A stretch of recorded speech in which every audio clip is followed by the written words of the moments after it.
Second grade. Yesterday, we started reading the book Martin Luther King Jr. and the March on Washington. We learned a lot in the beginning of the story about why people were marching.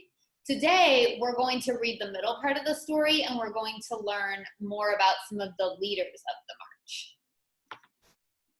But what if everyone got together in one place to protest? That is the idea of two Black leaders named A. Philip Randolph and Bayard Rustin. They pick Washington, D.C. as the place. It is the nation's capital. It is where laws are made.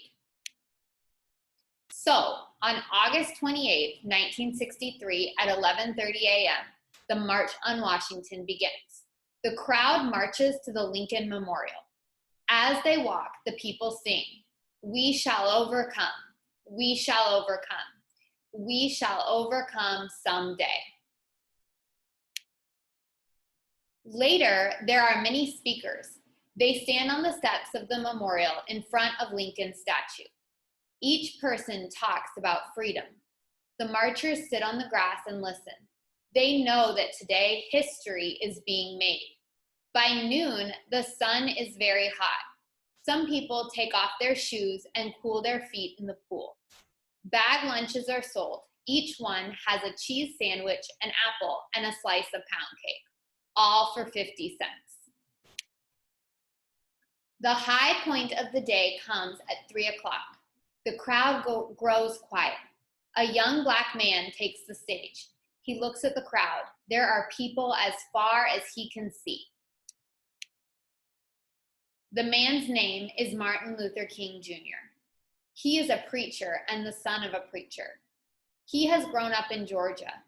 He knows all about what it is like to be a Black person in the South. Dr. King is a man of peace, but he is also a fighter. He doesn't use his fists or weapons. He uses words.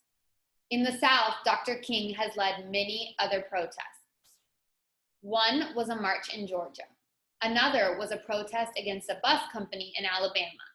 He has been put in jail many times. So that is the end of this part of the story that we're going to read today. Tomorrow, we will finish the story and we'll hear more about Martin Luther King Jr.'s speech that he gave at the March on Washington. So now that we've finished this section of the story, you have another quiz to take in Google Forms where you're going to answer questions about the part of the text that we just read. Just like yesterday, please go back in the text to help you make sure that you're answering the questions correctly. And please read over your responses to make sure that you're using complete sentences before you hit submit on your quiz.